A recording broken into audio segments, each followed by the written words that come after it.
You ever have one of those days where you feel like you're starring in a terrible movie, but you're the only one who doesn't know the plot twist? Yeah, that was me. But my movie had a title that probably would have been banned in most countries. She cheated with my manager. So I became his nightmare. I'm Hunt Reynolds. And for a long time, I thought I was living a good life. I was a decent doctor at St. Jude's. Nothing flashy, just solid, dependable internal medicine. I had a small house, a couple of stupidly friendly golden retrievers, and a wife, Clara. She was Clara. Smart, beautiful, worked in hospital administration, and for years, I thought we were the definition of rock solid. Turns out, rock solid is just a really brittle kind of glass if you hit it with the right hammer. The hammer, in this case, was Mr. Sterling. I'll get to him in a minute. Right now, though, I need you to picture a boardroom. Not one of those cool, sleek Silicon Valley boardrooms, but a depressing, beige, fluorescent-lit disaster zone at the hospital. This is the main conference room, used for everything from death review meetings to, today, the most important client pitch our nonprofit hospital has seen in 5 years. We were trying to land a huge tech partnership that would fund a new wing. I'm not in the room, officially. I'm up in the small IT closet, a glorified cupboard, sitting at a monitoring station. See, my job title had changed recently, and that little change was the entire foundation of the coming disaster. I was now Hunt Reynolds, IT security and network specialist. I know, a doctor doing IT. It's a long story, but the short version is, budget cuts meant multi-role staff. I've always been good with tech, and after a 4-month certification grind, I had the keys to the castle, the entire hospital's network infrastructure. The pitch is starting. I can hear the muffled, nervous energy through the wall. Sterling is in there, front and center. He sounds smooth, practiced, all that managerial charisma turned up to 11. Sterling, muffled, projecting, and that, ladies and gentlemen, is why this St. Jude's Future Health initiative represents not just a strategic partnership, but a moral imperative.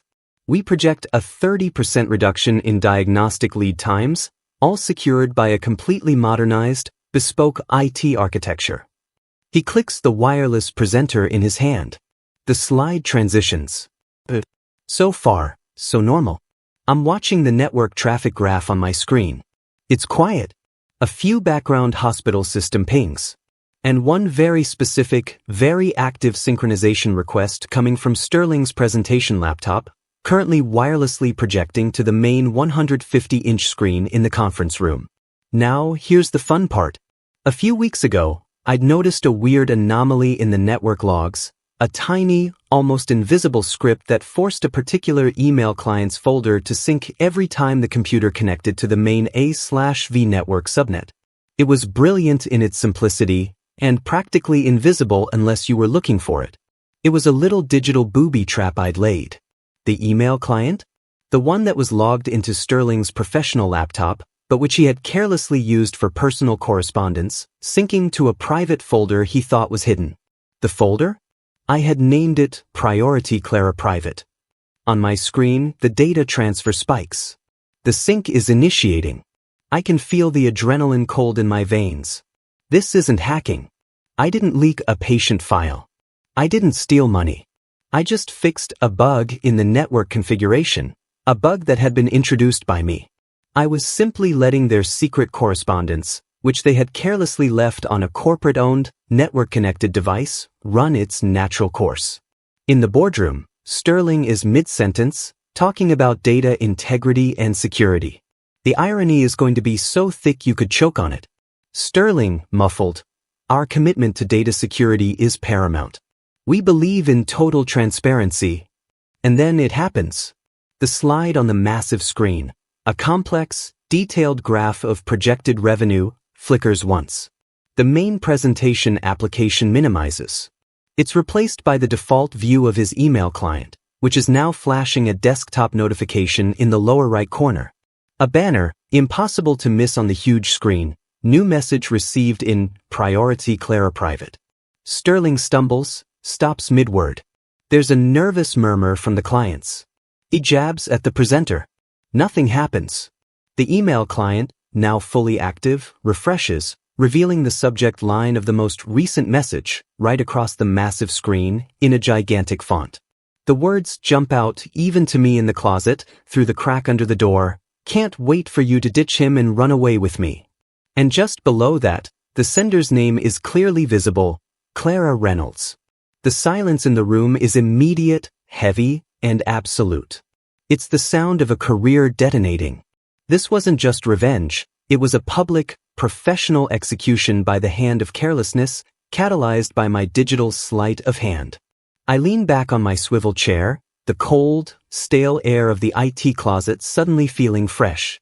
My heart is pounding like a drum, but my hands are steady. For the first time in months, since the doubt started, I feel completely, absolutely calm. This was the moment I stopped being the victim and became the architect of his nightmare. Quick interruption. If you've ever had a work scandal or a moment where you saw a colleague get their karma, I want to hear about it. Drop a comment below and tell me the time and place you're watching this video. Let's share the stories the HR department wishes we wouldn't. The shouting starts seconds later. Not from Sterling, who I imagine is paralyzed, but from the lead client, who sounds furious. The pitch is over. The relationship is toast. I quietly disconnect Sterling's laptop from the network bridge, a minor security precaution, of course, and shut down my monitoring station. My job here is done. The fallout is someone else's problem. But the story of how I went from being Hunt the reliable doctor to Hunt the silent network ghost, the architect of this beautiful, terrible moment, is just beginning. So, that was the explosion. But every good explosion needs a long, slow fuse. To understand why I built that little digital bomb, you need to know about the life I was trying to protect, the one I thought was worth fighting for. My name is Hunt Reynolds, and my last name, for the record, is Reynolds. Keep it simple. Before I was the IT ghost, I was Dr. Reynolds, and my entire world revolved around the controlled chaos of the hospital. St. Jude's was my home. I thrived on the routine, the high-stakes, low-drama work of internal medicine. I liked being the guy who knew the difference between a serious issue and a textbook panic attack. It grounded me. Claire, my wife, worked in administration, a floor above me. We met there, actually. I was looking for a misplaced chart, classic doctor move, and she was the one who, without looking up, directed me to the exact shelf, aisle, and binder I needed. She had that kind of brain. Sharp, organized, and terrifyingly efficient. She was the one who dealt with the budgets, the staffing, and the endless paperwork nightmares. I handled the messy human stuff. She handled the messy institutional stuff. It was a perfect balance. Our life outside the hospital was quiet, cozy. We had the two dopey golden retrievers, Gus and Maisie, who required roughly 80% of our attention and 100% of our patience. Picture this, Friday night. We're on the couch, watching some terrible reality TV show. Gus is convinced his tail is an enemy and is chasing it in circles, and Clara is laughing so hard she's almost crying, burying her face in my shoulder. That was our normal. It wasn't Hollywood love, it was the deep, comfortable kind of love that felt like coming home. You could build a future on that, right? I thought so. We'd been together for nearly 8 years, married for 5. We had the mortgage, the joint checking accounts, the inside jokes that would make absolutely zero sense to anyone else. We talked about saving up for a cabin by the lake. We talked about having kids, maybe 2, definitely no more than 2, because Gus and Maisie were already a full-time job. Everything was in place, meticulously constructed, brick by boring, beautiful brick. I remember one specific moment that sums up that era of our lives. It was my birthday. Clara had been working late on a massive grant proposal, stressing about the deadline. I didn't expect much. But I came home and the house smelled incredible. She had somehow managed to bake me a triple-layer chocolate cake, my favorite, and she'd used a surgical-grade piping tip to write, "Happy Birthday, Hunt," in perfect, tiny script across the top. She was exhausted, flour on her cheek, but she had that fierce, proud smile. "Thought you deserved something that didn't come out of a hospital vending machine," she'd said. It was such a small thing, but it showed dedication, that she was thinking about me even when her work was crushing her. It made me feel like the luckiest idiot alive. The setting of St. Jude's is important too. It wasn't a massive corporate medical center. It was local, tight-knit. Everyone knew everyone. We all had lunch in the same terrible cafeteria. We saw each other in the halls, swapping stories about the latest bizarre patient or the newest budget freeze. It felt like a family, albeit a slightly dysfunctional, heavily sterilized one. This close proximity meant that the various players in my impending nightmare were always just around the corner, always intersecting. Clara and I carpooled, we sometimes grabbed coffee together, and we often saw my manager, Mr. Sterling, on our way out. Mr. Sterling. Let's talk about him. He was the hospital operations manager, a relatively new hire, about a year in. Mid-40s, always impeccably dressed in custom suits that probably cost more than my monthly mortgage payment. He had that sort of silver-tongued charm, the kind that lets him talk a nurse into working a double shift just by complimenting her diligence. He was good at his job, annoyingly so, and he was quickly climbing the corporate ladder. He wasn't a bad guy, outwardly. He was always friendly, gave a firm handshake, remembered my dog's names. But there was always this undercurrent with him, this slight air of superiority, like he knew a secret joke the rest of us weren't privy to. He had this habit of leaning in too close when he spoke, making you feel like you were his confidant, only to use that moment to make a passive-aggressive suggestion about your workflow. When he first started, he and Clara had a very professional, administrative relationship. They were the two power players in the back office, coordinating budgets and strategy. But slowly, subtly, the dynamic started to shift. It was nothing you could point to, no scandalous hand-holding in the break room, nothing like that. It was just an increase in their private, closed-door meetings, a certain intensity when they discussed reports, and a gradual, noticeable warming in Sterling's tone when he spoke to her. Looking back, I can see the scaffolding of the betrayal going up right in front of me. I was too wrapped up in my own life, in my own reliable reality, to notice the cracks appearing. I was the dedicated doctor, the oblivious husband. I had the perfect life, and I was entirely unprepared for the sheer, brutal force of the truth that was about to hit me like a runaway gurney. I was about to find out just how close a small hospital really is, and just how much damage a betrayal can do when the betrayer is your boss. The slow creep of suspicion is a terrible thing. It's not like a sudden break, it's like watching a hairline crack spread across a precious vase. It doesn't shatter immediately, it just promises the eventual disaster. Mr. Sterling, the hospital manager, and Clara, my wife in administration. They were starting to become inseparable, professionally speaking. And at a hospital like St. Jude's, where everyone is running on minimal sleep and high stress, an intense professional bond can sometimes look a lot like something else.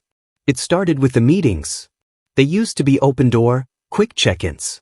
Then they became these closed-door, scheduled sessions. They'd call them strategy syncs or budget deep dives. But they'd run long. Sometimes, I'd walk past Sterling's office in the late afternoon, and the light would be on, the door almost shut, and I could hear the low murmur of their voices. Too low for business. I told myself I was being paranoid. Hunt, you're a doctor. You're analytical. You're overthinking the data points, I'd tell the reflection in the locker room mirror. But the data points kept compiling. First, there was the time change.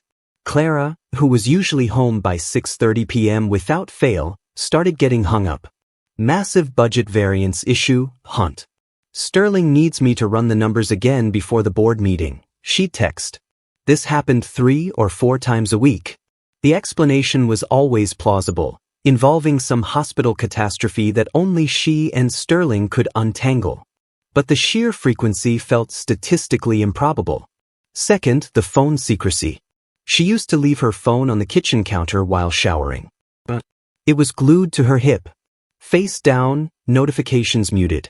If I walked into the room while she was scrolling, she'd snap the screen off a little too quickly. It wasn't the kind of secrecy you have when you're planning a surprise party. It was the sharp, defensive kind. One evening, I made a joke about it. We were watching a movie, and she was scrolling under a blanket. You texting your secret admirer, Clara? I asked, trying to keep it light. She didn't laugh. She tucked the phone deeper under the blanket and gave me a look that was pure ice. Don't be ridiculous, Hunt. It's work. You know how demanding Sterling is. The mention of Sterling, even as an excuse, was like a tiny electric shock. Third, and this one really hurt, was the emotional distance. When she got home late, she was exhausted, but not the happy exhausted of someone who accomplished something. It was the wired, irritable kind. Our cozy Friday nights, the ones with Gus and Maisie and the terrible reality TV, dwindled. She always had a headache, or a report to look at, or she just needed to sleep. Physical touch became rare. The comfort was gone, replaced by a strange, sterile politeness. I started keeping mental score. Her excuses, his name constantly injected into our conversations, the guarded phone. Individually, they were nothing. Together, they painted a picture I didn't want to see. The true moment of clarity, the one that ripped the rug out from under my meticulously constructed life, happened one Saturday morning. It was supposed to be our Saturday. We were planning to hike with the dogs. I was downstairs, making coffee, my ritual. Clara was supposedly getting ready upstairs. I needed the emergency car key, which Clara sometimes kept in her administrative work bag, a heavy leather satchel she always brought home. I found the bag, unzipped it, and there, sitting right on top of a stack of budget reports, was a small, sealed, white paper bag from a high-end French bakery downtown. The one we both loved, but never went to because it was too far and too expensive for a casual trip. Next to the bag was a receipt. I tried not to look. I really did. But the crack in the vase had become a chasm. The receipt was dated Thursday, 1:45 p.m. The total was for 2 gourmet sandwiches, 2 fancy pastries, and 2 large, complicated lattes. And at the bottom, printed clearly, was a line of notes. Happy early anniversary, C&S. For Clara. For Sterling. It hit me with a physical force. Not just that she was cheating, but the sheer, casual arrogance of it. They were having little lunch dates. They were celebrating their own secret milestones right in the middle of our city, while I was saving lives and grading paperwork. And the fact that she was so sloppy, so careless as to leave the receipt in her bag at home, meant she was either too confident or too blinded by the affair to care about me finding out. I stood there, the scent of expensive coffee and fresh croissants filling the air, holding this terrible piece of evidence. The quiet hum of the refrigerator felt deafening. The lie wasn't a suspicion anymore. It was documented. It was paid for. It was stamped with a secret code, C&S. My hands started shaking. I didn't shout. I didn't smash anything. I just stood there, the doctor, always seeking a diagnosis, finally arriving at the crushing truth. My wife, the woman who wrote, "Happy Birthday," with a piping bag, was building a new life with my manager, the man who held my professional future in his hands. The anger was distant, replaced by an overwhelming, clinical need for resolution. I calmly placed the receipt back in the bag, zipped up the satchel, and finished making my own solitary cup of coffee. The hike was cancelled. Clara came downstairs, cheerfully, too cheerfully, saying, "Ugh, Sterling just texted. Major emergency at the hospital. I have to go in." I looked at her, truly looked at her for the first time in months. She was a stranger. "Tell Sterling I said hello," I replied, my voice perfectly level. She flinched. Just a tiny, nearly invisible flinch. She grabbed her bag and hurried out the door. The game was on. But it wouldn't be played by her rules of secrecy and lies. It would be played by my rules, the rules of data, access, and surgical precision. The revelation was like a sterile, horrifying diagnosis. My life wasn't just sick, it was infected. And the infection was twofold: my wife's betrayal and my boss's utter disregard. The immediate, raw emotional response, the urge to scream, to smash that fancy little bakery receipt, faded fast, replaced by the detached, cold focus of a doctor facing a complex surgical case. I needed to operate. I knew confronting them wouldn't work. Clara would deny, lie, and gaslight. Sterling would use his management charm to make it my fault, probably threaten my job. I was a doctor, and he was the hospital manager. He held the administrative power. Shouting at them would just turn me into the hysterical husband and the disgruntled employee, guaranteeing I'd lose both my marriage and my career in one swift, messy motion. I needed leverage. And I needed to use the one thing they both underestimated about me, my brain. See, when you work internal medicine, you become good at seeing patterns in obscure data. You learn that the quiet anomaly is often the most important clue. And thanks to my recent, seemingly mundane career pivot, I had access to all the anomalies in the digital infrastructure of St. Jude's. Remember I mentioned budget cuts? About 6 months before the affair became obvious, the hospital slashed the budget for a dedicated, outside IT security firm. Sterling, in his infinite wisdom of cost saving, decreed that the role should be filled internally by someone with a clinical background but technical aptitude. They tapped me. Because I was the guy who could fix the temperamental EKG machine by cleaning the contacts, and I knew how to run command prompts to troubleshoot the archaic scheduling software. It felt like a demotion, a distraction from real medicine, but I took the 4 months of training and certifications, seeing it as a temporary necessary evil. This was the quiet miracle of the whole nightmare. By cheating with my manager, Clara and Sterling had inadvertently handed me the keys to the kingdom. My new office was the aforementioned IT closet. It smelled faintly of dust and ozone. But within that small room, I had access to the master server logs, network configurations, email flow records, and every digital connection point in the hospital. I could trace every packet, monitor every external login, and see every shared drive. I wasn't an analyst, I was a digital god of St. Jude's infrastructure. And they had no idea how seriously I took the job or how thorough my certifications had made me. I started by doing my actual job diligently. This was crucial. No suspicion. I fixed real issues. I patched vulnerabilities. I improved the hospital's firewall configuration significantly, making the network incredibly stable and secure. This effort earned me praise from Sterling, the beautiful irony of him commending my work while he was sleeping with my wife. This phase was all about reconnaissance. I didn't hunt for evidence of the affair. I simply ran a diagnostic on Sterling's corporate laptop and Clara's administration desktop. I was checking for unauthorized use of corporate assets. It was all perfectly defensible if anyone ever checked the logs. What I found was exactly what I expected. A pattern of intense, unscheduled email communication between their 2 hospital accounts, often late at night. They were using their work emails because they knew the hospital monitored personal devices more closely than corporate ones. They thought their work accounts were safe, a professional veil. They were wrong. As the IT security specialist, I could pull the metadata from their correspondence without violating any major federal laws, since they were using hospital-owned hardware and software. I didn't read the content, yet. I just confirmed the frequency and timing. The pattern screamed relationship, not budget meeting.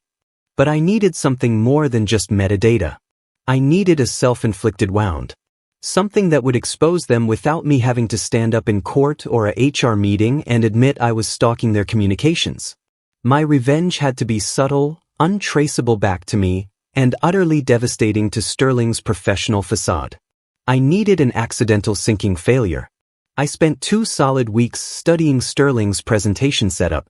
I learned his habits. He always used his corporate laptop. He always connected wirelessly to the main A/V network subnet for the conference room, and he always used the same email client, the one the hospital mandated, logged into his primary account. I began to craft the script. Not a malicious hack, but a delicate manipulation of the network configuration files. The goal: force his personal, secret folder to attempt a rapid sync the instant his laptop connected to the high-bandwidth A/V network bridge. It was a configuration error in the firewall protocol, a tiny, almost invisible line of code that prioritized that specific folder's sync whenever a high-load, dedicated projection event began. I told myself I was testing the system's ability to handle high-priority data transfer. It was surgical. It was precise. It was beautiful. I felt zero guilt. My marriage was dead. My boss had participated in its murder. They thought they were clever, hiding behind closed doors and professional titles. But they overlooked the quiet doctor in the back, the one they forced into the role of the digital gatekeeper. They had created their own executioner, and he was now meticulously wiring the stage for their grand finale. The days following my discovery were a blur of calculated professionalism. On the surface, I was Hunt, the diligent doctor and newly promoted IT guy. I smiled at Clara, asked about her late meetings, and gave Mr. Sterling a respectful nod in the hallway. Below the surface, however, I was a coiled spring, executing the final stages of my plan. I had a precise time, a public place, and an audience for the truth. The date was set by Sterling himself. He was hosting his career-defining presentation to the representatives from Omnitech, the massive firm whose partnership would secure St. Jude's a multi-million-dollar expansion. This pitch was Sterling's entire professional future. If he landed it, he'd likely be promoted to an executive position at the main corporate headquarters, and I suspected he planned on taking Clara with him as his new, shiny accessory. The presentation was scheduled for Thursday at 9 a.m. in the main conference room. My focus shifted entirely to the hospital network. I didn't have to sneak around. I was the IT security specialist. My presence in the wiring closets and my deep dive into the network configuration logs were just due diligence. I explained to my colleagues, with the weary sigh of a man overwhelmed by bureaucracy, that I was stress testing the A/V systems ahead of Sterling's crucial presentation. I was praised for my foresight. The physical act of placing the digital trap was exhilarating in its simplicity. Sterling, like many managers, had a hospital-issued laptop that he treated as his personal property. He had multiple email accounts logged in, including his private one which, based on my network trace, he used for personal communications and yes, for his correspondence with Clara. He foolishly, arrogantly, never bothered to secure the private folder where those specific, incriminating emails were filed. He assumed, correctly, that the main hospital server wouldn't look there, and incorrectly, that no one would ever know it existed. That's where I introduced the accidental network synchronization protocol. I found a critical, deep-level configuration file on the main A/V network bridge. This bridge was the specific piece of hardware responsible for connecting a presenter's laptop to the massive projector and conference room audio system. I introduced a minute instruction into the bridge's code.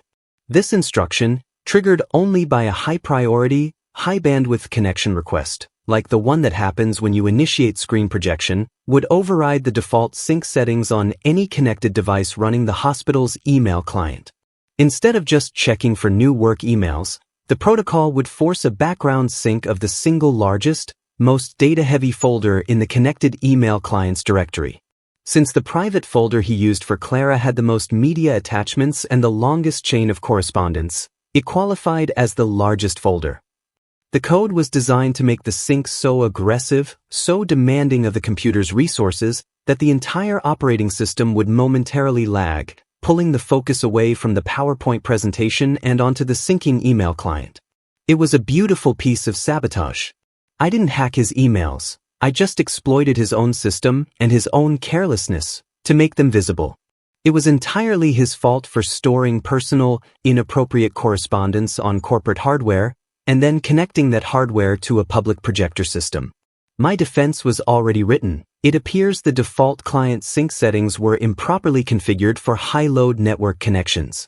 A known vulnerability, which I was in the process of patching. Meanwhile, Clara and Sterling were blissfully unaware. They were operating with that special kind of hubris only found in people who think they are smarter than everyone else. Clara was walking around with a new sparkle, wearing new clothes, talking about future opportunities with a vague but excited tone.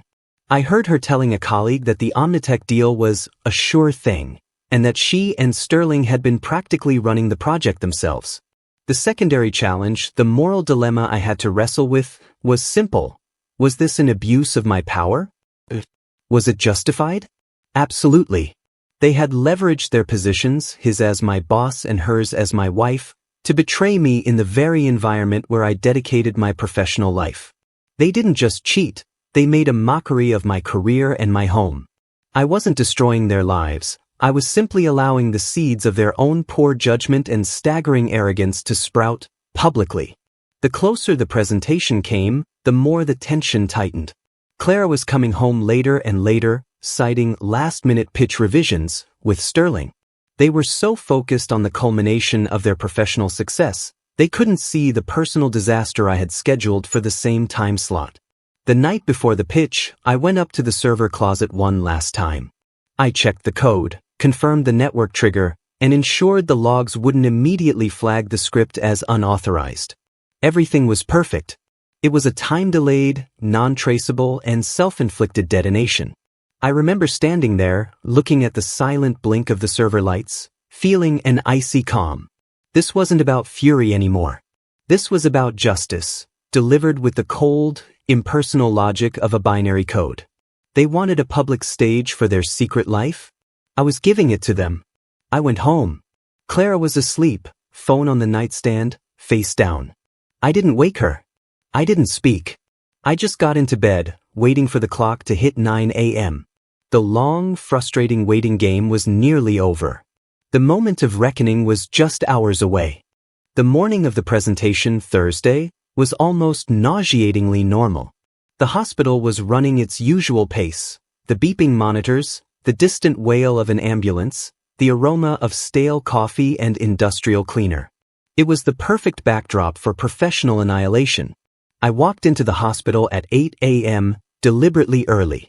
I needed to be in my IT closet, my command center, well before the pitch started. I saw Clara in the parking garage. She was in a new, sharp navy blue suit, carrying a portfolio. She was tense, focused, but also radiating that quiet excitement of someone about to hit a major milestone. "Morning, Hunt," she said, quick and bright, already walking towards the administrative wing. "Morning, Claire. Big day, right? Tell Sterling to nail it." She paused just for a second. That tiny flicker of guilt, quickly extinguished by adrenaline. "Yeah, absolutely. It's huge for the hospital. I'll see you later." I watched her go, then headed straight to the server room. I booted up my station. Everything was green. The network bridge was live, connected to the massive conference room display system. My little script, my digital Trojan horse, was waiting patiently in the code of the A/V network bridge. It was sleeping, waiting for the specific trigger of Sterling's laptop connecting and commencing screen projection.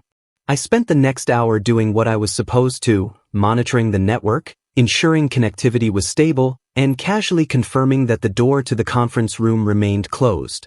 At 8:50 a.m., I heard Sterling's booming voice down the hall, followed by the slightly softer, more polite voices of the Omnitech delegates. They were ushered into the conference room. The atmosphere crackled. This was the pinnacle of corporate drama at St. Jude's. I checked my internal network monitor.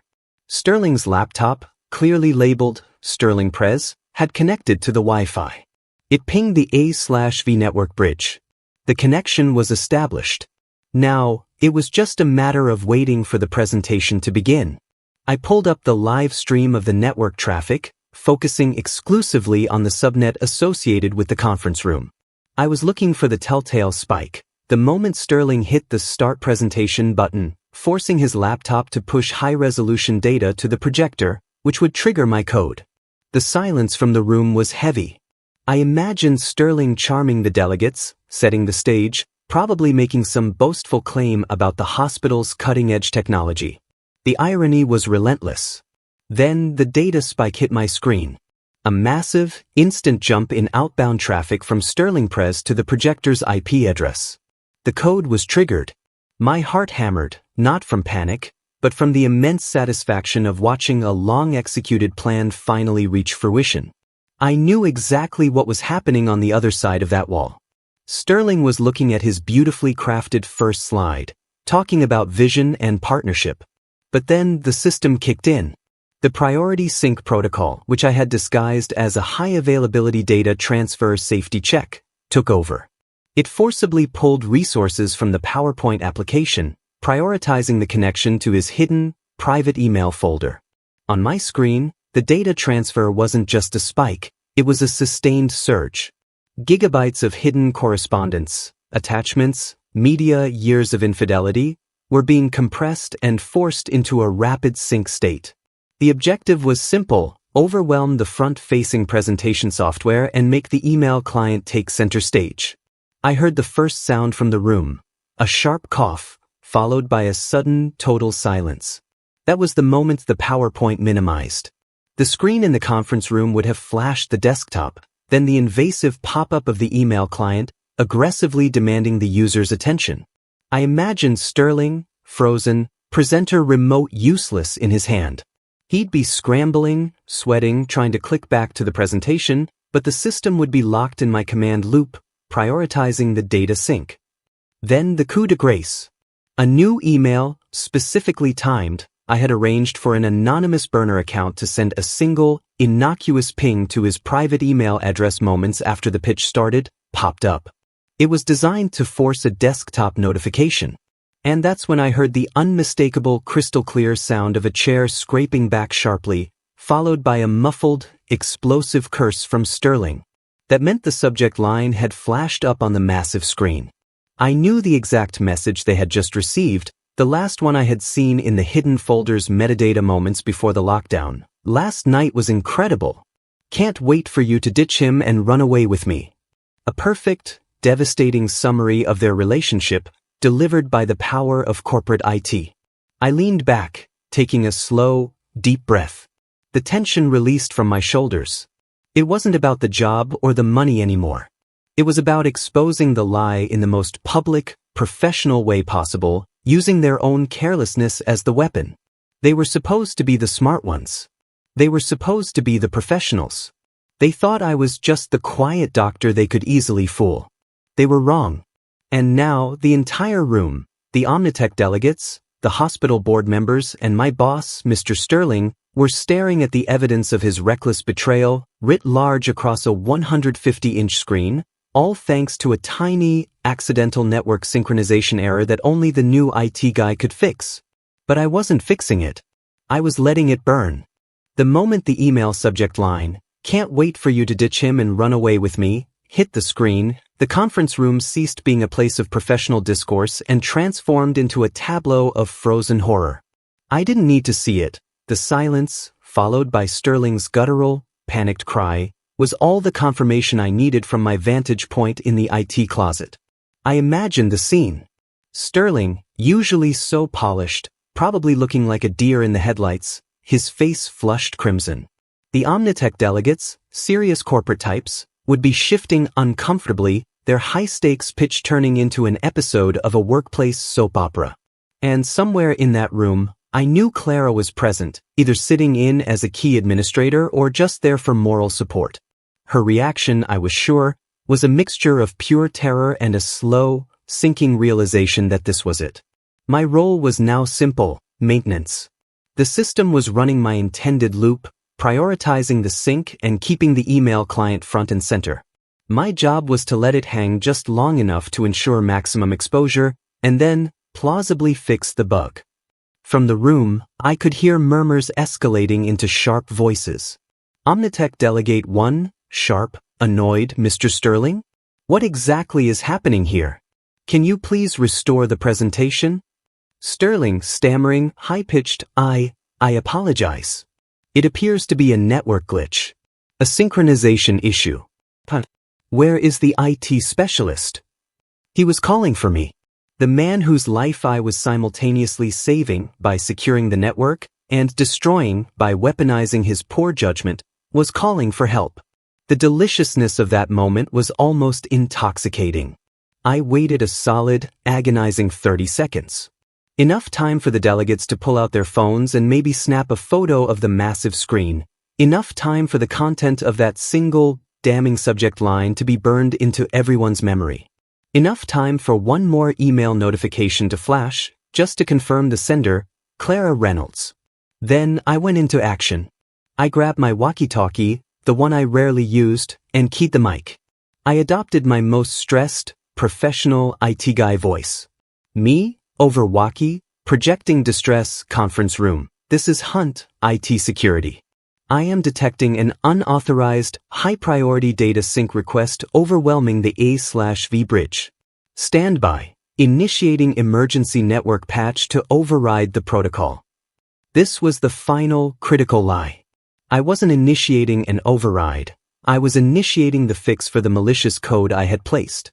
The beauty was that my actions were entirely consistent with my stated job function, securing the network from perceived threats. I typed a rapid command on my console, a simple network disconnection command targeting Sterling's laptop's IP address on the A/V bridge, followed by a script that restored the default display settings.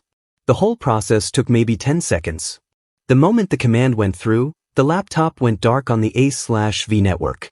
The giant screen would have flashed blue for a second, then returned to a blank display, effectively shutting down the projection. I heard the door to the conference room slam open. It was Sterling, furious, sweat dripping, rushing down the hall toward the administrative wing. He wasn't coming to the IT closet, he was looking for Clara.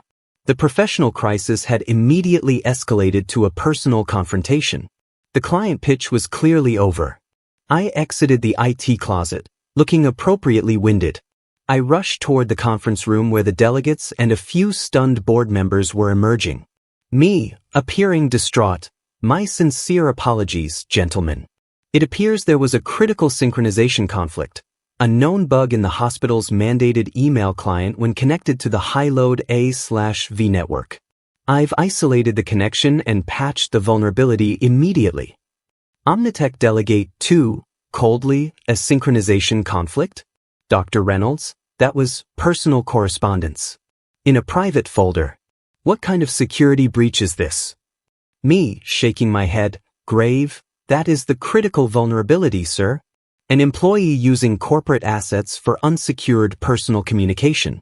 It's a clear breach of policy and a serious data integrity concern.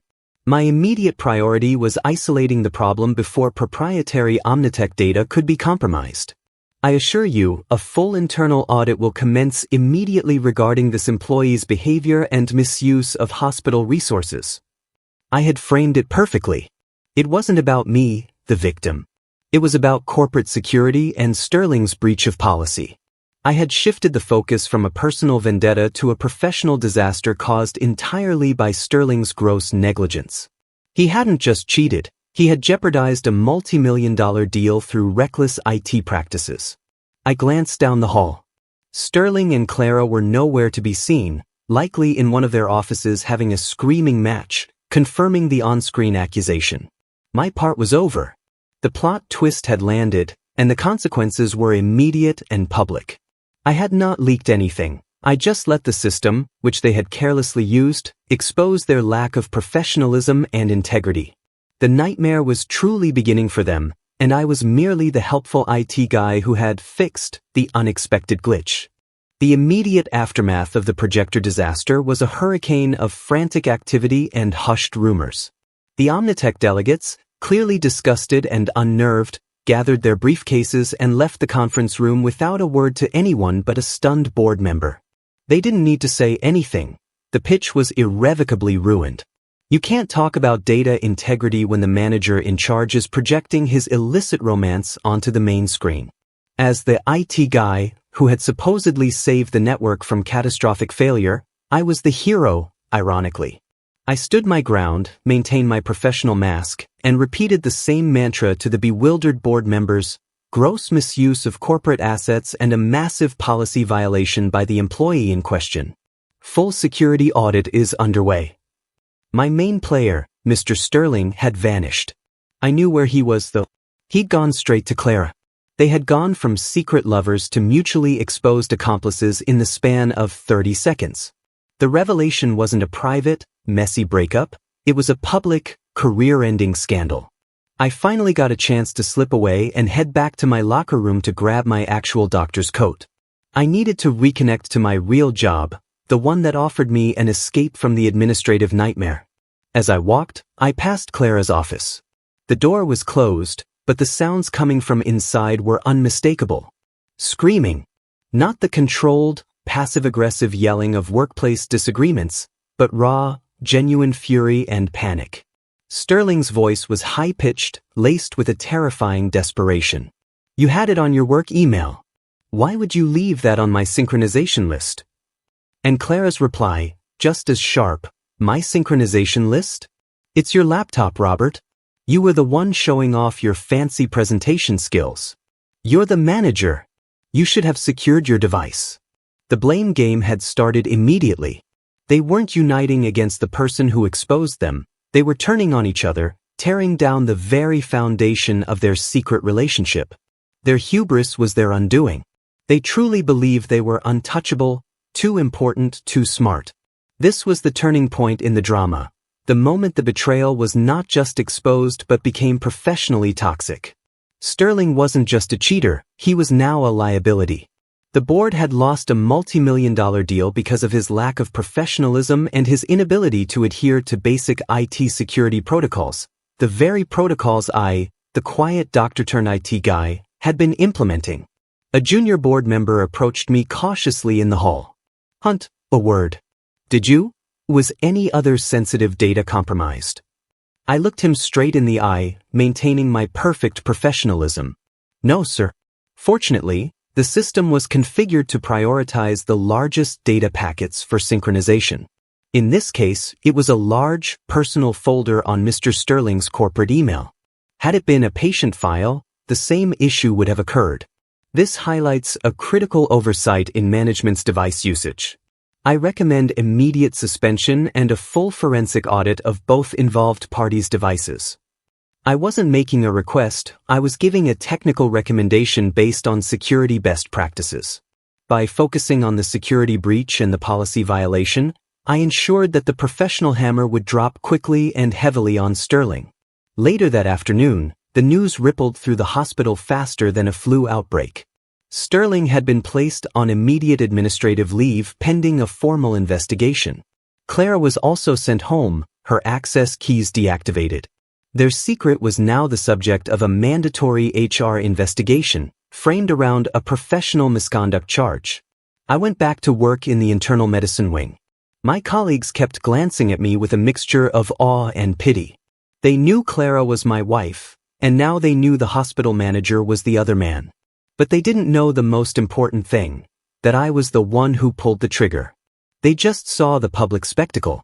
One of the nurses, Linda, a cynical woman who'd seen it all, walked up to me while I was reviewing charts. "Linda, Hunt, I'm so sorry. That's rough."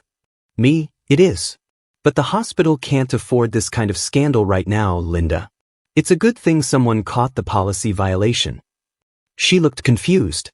"Policy violation? Hunt, we all know what that was. That wasn't a policy violation, that was a front-page scandal." I just gave a tired doctor's sigh. "Maybe, but in a place like this, the official reason is the only one that matters." The drama wasn't about my broken heart anymore. It was about leveraging the system against those who thought they were above it.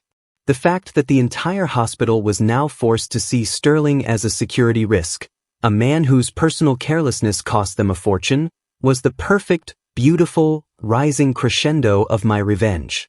He didn't lose his job because he slept with his employee's wife. He lost it because he was a reckless and unprofessional manager.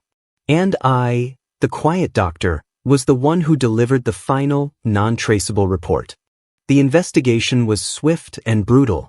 When you're dealing with a professional breach that costs a major organization a massive partnership, HR doesn't mess around. The focus wasn't on the infidelity, it was entirely on the misuse of corporate assets and the negligent handling of sensitive login credentials. Sterling and Clara had provided the perfect paper trail. I, meanwhile, had returned to my dual duties. I was back on the floor, doing rounds, diagnosing the mundane and the serious. But every time I entered a room, I felt the eyes. The staff knew. The air was thick with the details, the subject line, the sender, the sheer audacity of it all. I was the silent epicenter of the biggest scandal St. Jude's had seen in years. I kept a meticulous distance from the official inquiry, only interacting with the HR and security teams when they required technical information. I presented them with the network logs showing Sterling's laptop had been running a heavy, unscheduled data synchronization request during the presentation. I explained, in excruciating technical detail, how this was a clear violation of device usage policy, and how his personal data, improperly mingled with professional files, had caused the system crash. I was the clinical, non-emotional professional, diagnosing the failure of the human element.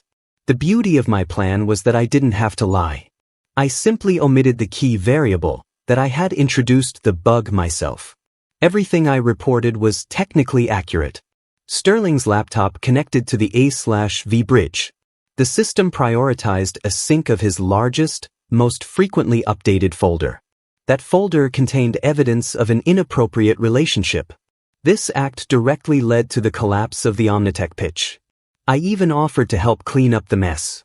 To prevent any similar catastrophic failures, I told the board, I recommend an immediate network reset of all manager-level devices and a mandatory 2-hour IT security training session for all administrative staff. I was the solution, the reliable doctor-turned-IT expert, cleaning up the mess caused by the reckless manager. While I was fixing their digital problems, Sterling and Clara were spiraling. Their offices were cleared out, their personal effects bagged and tagged. They were communicating only through lawyers. The betrayal that had once been their secret, thrilling bond was now the source of mutual destruction. I got a call from Clara's lawyer on Tuesday. I was on a lunch break, sitting in the cafeteria, eating the same terrible hospital chili I'd been eating for years. Lawyer, formal, dry, Mr. Reynolds, I represent Clara. We need to discuss the terms of separation. Me, calmly, I understand. I have my own lawyer. Please direct all inquiries to them. Lawyer, yes, but Ms. Reynolds wanted me to convey something to you directly. She believes you hacked Mr. Sterling's laptop. She believes you set this whole thing up. I put down my plastic spoon. I didn't even need to raise my voice. Me, tell your client that I find the suggestion preposterous. I am the hospital's IT security specialist. My entire job is to prevent breaches, not cause them. Mr. Sterling's laptop, a corporate asset, was being used for unsecured personal communications, a clear policy breach. My system detected and reported an anomaly. It was his gross negligence that exposed that data to a public projector system. If she wants to pursue that theory, she can tell it to the HR team. She and Sterling are currently under investigation for professional misconduct that cost the hospital millions. Attacking the IT guy who successfully isolated the security vulnerability would be a highly questionable legal strategy. The lawyer coughed, clearly taken aback by my level of clinical detail. Understood, Mr. Reynolds.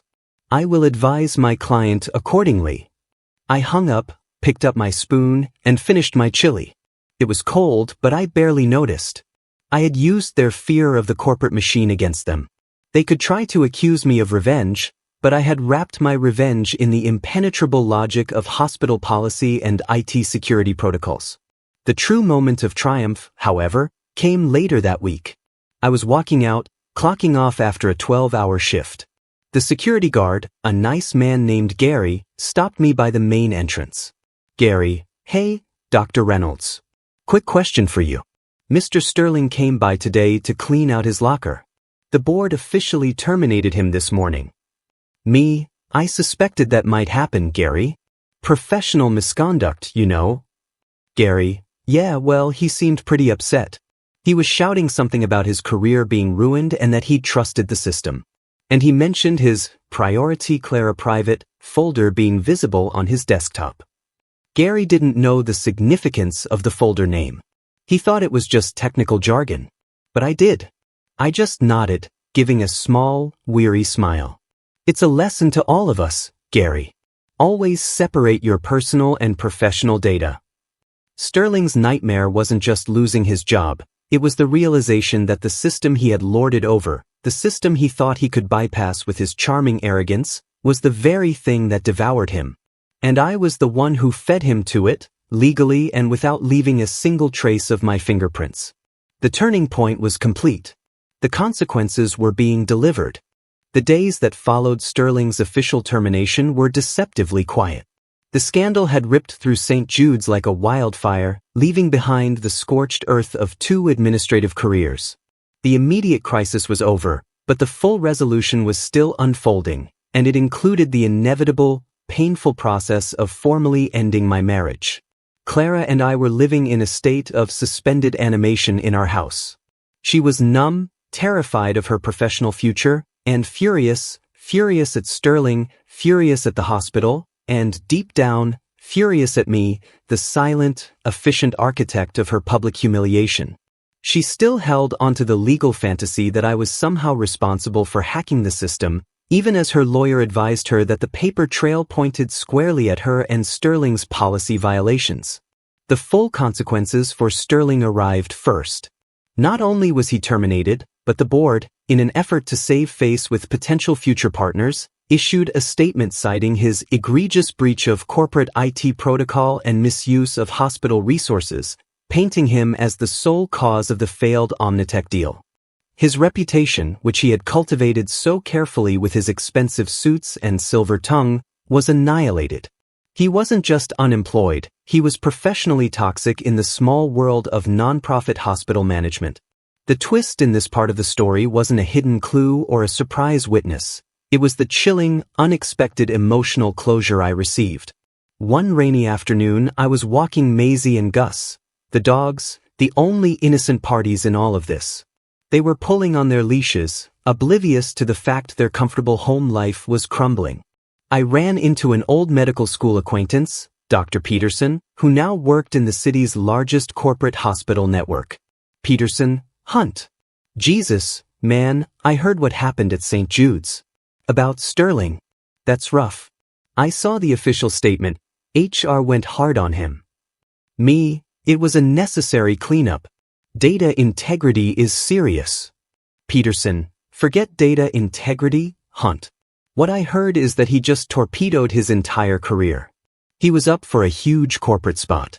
My CEO heard the story about the projector screen and literally laughed. Said they wouldn't hire a man who was that careless with a work laptop and his personal life. He's finished in this city. That was the twist. Sterling hadn't just lost a job, he had lost his identity. His entire value was tied up in his professional success and his image as a ruthless, charming corporate climber. By exposing his affair through a policy violation, I had not only removed him from my life and my wife's life, but I had surgically destroyed the very thing he cared about most, his career prestige. He would forever be the guy whose cheating emails were broadcast on a projector screen, costing his employer millions. For Clara, the resolution was slower, more complicated. She wasn't fired, but she was demoted. Her administrative position, which had given her power and access, was taken away. She was moved to a compliance role, a dead-end job with minimal interaction and zero room for advancement. Her professional wings were clipped, not by a cheating scandal, but by her failure to report a known policy violation involving a direct superior, another technicality that protected the hospital while ensuring her professional neutralization. When it came time to discuss our divorce, there was no fight. There was only a profound sense of exhaustion. We sat at our kitchen table, the same place where she had baked my birthday cake years ago, and signed the papers. Claire, a voice flat, almost robotic. I know you did this, Hunt. You manipulated the system. You destroyed him. Looking at her, detached. I didn't destroy him, Clara. He destroyed himself. You both did. You used corporate resources for a relationship that violated every professional and personal code. I was just the one who reported the security flaw.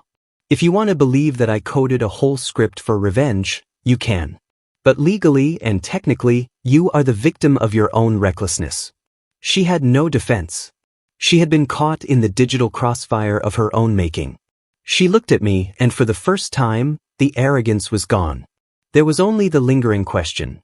Was I a terrible husband for exacting this kind of revenge, or a practical man for finding the perfect, non-traceable way to deal with betrayal? I didn't care about the answer. I had traded my emotional turmoil for absolute, satisfying justice. I had let their hubris become their professional nightmare, and I had walked away with my professional reputation intact, even enhanced. I kept the house, the dogs, and my job. She walked away with her demotion and the ruins of her life with Sterling. I had resolved the key plot points. The affair was ended, the betrayer was punished, and I was free. But the lingering question remained. Did they learn anything, or did they just learn to be more careful about which folders they synced? I suspect the latter. But either way, they were out of my life, their secret exposed and their cleverness reduced to a public, humiliating disaster, all thanks to a little, accidental network synchronization. The ultimate conclusion of any great revenge story isn't the explosion, it's the silence afterward. And for me, Hunt Reynolds, that silence was golden. I had achieved the perfect, untraceable revenge, but the story wasn't quite over until I tied up the final, thought-provoking loose ends. My life went back to normal, but it was a new normal. The house felt lighter without the underlying tension of Clara's lies and late-night disappearances. Gus and Maisie were thrilled to have my undivided attention, demanding walks and ear scratches with the enthusiastic ignorance only dogs possess. I was still Dr. Reynolds, but I'd shed the weight of being the oblivious husband. Professionally, the aftermath offered an unexpected, permanent silver lining. The board, terrified by the implications of the IT security lapse, i.e., Sterling's stupidity, formalized and significantly funded the IT security department. My temporary role became permanent, and they gave me a substantial raise and a small, but much cleaner, dedicated office. I was now head of IT security, reporting directly to the COO. My promotion was built on the wreckage of my boss's career. It was a beautiful, terrible irony. The real twist, the lingering question that kept me up some nights, wasn't about whether I was right or wrong. I had long since settled on perfectly justified, but about the nature of their deserved nightmare. I ran into Sterling one last time, about 6 months after the scandal. I was picking up prescriptions downtown. He was walking out of a dingy office building, wearing a suit that looked distinctly less custom and more off the rack. The arrogance was gone, replaced by a deep, weary slump. He looked 5 years older. He saw me, and his face twisted into a mask of pure hatred and recognition. He was the man who had lost everything, and I was the constant, irritating reminder that he had done it to himself. Sterling, hissing, "You think you're so smart, setting up your little digital trap." I leaned against the wall, perfectly calm. I was out of the hospital, out of my official role. I could finally speak freely, knowing he had no power over me. Me, I don't think I'm smart, Robert. I'm smart. You and Clara assumed I was just a reliable, predictable doctor. You used the hospital's resources to conduct your affair and jeopardized a multi-million-dollar contract. I didn't leak anything. I merely adjusted the priority settings on a network bridge to expose a glaring, system-critical policy violation. That's my job. You were the one who stored the evidence on the corporate-owned laptop and connected it to a public projector. He didn't have a comeback. He just looked defeated. His nightmare wasn't me, it was the realization that he was a liability. He was no longer the charming manager, he was a walking security risk. Sterling, you ruined my life. I can't get a job anywhere but these temp offices. They all know. The email, the projector. Me, you ruined your own life, Robert. I just made sure the consequences were public, professional, and entirely non-traceable back to me. Now, if you'll excuse me, I have actual work to get back to. I left him standing there, broken, stewing in the consequences of his arrogance. That was the resolution I needed, a final confirmation that the power dynamic had permanently shifted. I was moving forward, professionally and personally, while he was forever stuck in the digital footprint of his own carelessness. The other half of the resolution was Clara. Our divorce was finalized quietly. She moved out of the state a few months later for a fresh start. We spoke only once more on the phone, a curt conversation about splitting a bank account. Clara, are you happy now, Hunt? After all this? Me, I'm content, Clara. I'm honest. And I'm no longer being lied to. That's better than happy. The thought-provoking question that lingered was, did my justified revenge make me a better man? I wrestled with that. The immediate, intense satisfaction of the public exposure, that was pure adrenaline. But the true, deep closure came from realizing I had handled a terrible betrayal with clinical precision, using logic and the system to deliver justice, rather than descending into a messy, emotional confrontation. I realized that my strength wasn't in medicine or IT, but in my ability to analyze, plan, and execute under pressure. I had become the architect of my own new life, forged in the fires of their policy violation. The story was no longer about the broken marriage. It was about the dangerous combination of arrogance and digital access. Sterling and Clara thought the rules were for everyone else. I showed them that the rules, and the code that enforces them, can be a much sharper weapon than an angry shouting match. I didn't leak anything. I just let their own secrets sync up, right when the spotlight was hottest. And for a man who valued integrity and diligence, that was the most satisfying ending of all. I closed the door on the nightmare, kept the doggos, and logged back into my successful, honest life.